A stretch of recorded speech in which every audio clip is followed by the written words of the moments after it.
Дорогие соотечественники, обращаюсь к вам в связи с ухудшением эпидемиологической обстановки.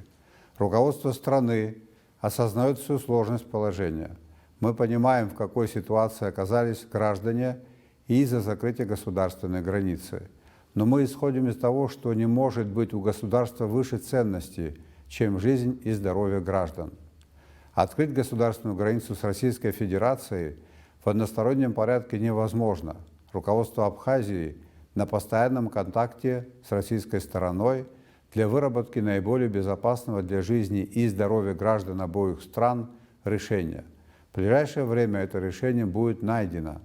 Руководство Абхазии предпримет меры для того, чтобы минимизировать для граждан последствия эпидемии. Я держу на личном контроле решение всех вопросов, связанных с защитой населения от коронавируса. С опозданием, но выплачивается заработная плата и осуществляются пенсионные выплаты.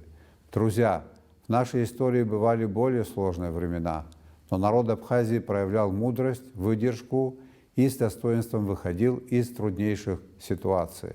Уверен, что так будет и на сей раз. Прошу вас, дорогие соотечественники, проявить терпение.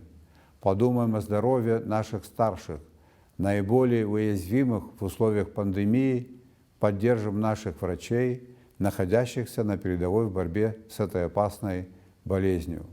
Дорогие друзья, прошу проявить терпение. Главное – сохранить жизнь и здоровье граждан. Это превыше всего. Вопросы экономического и иного характера мы, несомненно, решим, объединив усилия. Благодарю за понимание.